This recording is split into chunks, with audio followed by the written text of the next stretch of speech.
আসসালামু আলাইকুম।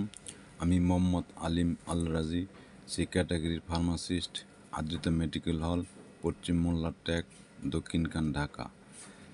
আজকে আলোচনা করব ইরিটেবল বাউল সিনড্রোম সম্পর্কে বা আইবিএস।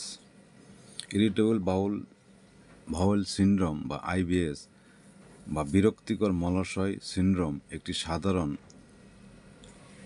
গ্যাস্ট্রোইন্টেস্টাইনাল ডিসঅর্ডার যা মূলত বৃহৎ অন্ত্রকে প্রভাবিত করে। এটি একটি ক্রনিক বা দীর্ঘমেয়াদী অবস্থা যা জীবনের মানকে প্রভাবিত করতে পারে, তবে এটি গুরুতর জটিলতা সৃষ্টি করে না বা কোলন ক্যান্সারের ঝুঁকি বাড়ায় না। লক্ষণ: পেটে ব্যথা বা অস্বস্তি, প্রায়ই মলত্যাগের পর উপশম হয়। পেট ফাঁপা বা গ্যাস, ডায়রিয়া বা কোষ্ঠকাঠিন্য বা দুটোর পর্যায়ক্রমিক পরিবর্তন, মলের সাথে স্ল্যামা থাকা, পেটে খিঁচুনি বা মোচড় দেওয়া অনুভূতি। কারণ: সঠিক কারণ অজানা, তবে নিম্নলিখিত বিষয়গুলোর সাথে আইবিএসের সম্পর্ক আছে। অন্ত্রের পেশির অস্বাভাবিক সংকুচন, খুব দ্রুত বা ধীর সংকুচন হলে ডায়রিয়া বা কোষ্ঠকাঠিন্য হতে পারে।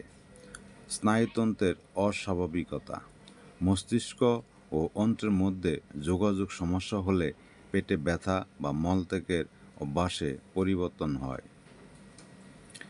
গাট মাইক্রোবায়োমের পরিবর্তন, অন্ত্রের ব্যাকটেরিয়ার ভারসাম্য নষ্ট হলে আইবিএস হতে পারে। সংক্রমণ: গ্যাস্ট্রোএন্টেরাইটিসের পর কিছু মানুষের আইবিএস ডেভেলপ হয়। মানসিক চাপ, উদ্বেগ, দুশ্চিন্তা বা ডিপ্রেশন আইবিএসের লক্ষণ বাড়াতে পারে। কখন ডাক্তার দেখাবেন?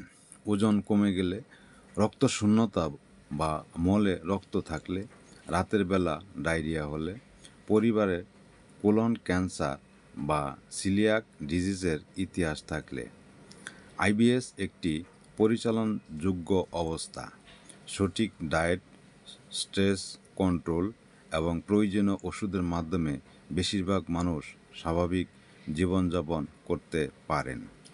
লক্ষণ গুরুতর হলে গ্যাস্ট্রোএন্টেরোলজিস্টের পরামর্শ নিন। পরামর্শক যেভাবে পরামর্শ দেয় সেভাবে ওষুধ সেবন করুন। আপনার সুস্থতাই আমার কাম্য। সকলকে ধন্যবাদ। আসসালামু আলাইকুম।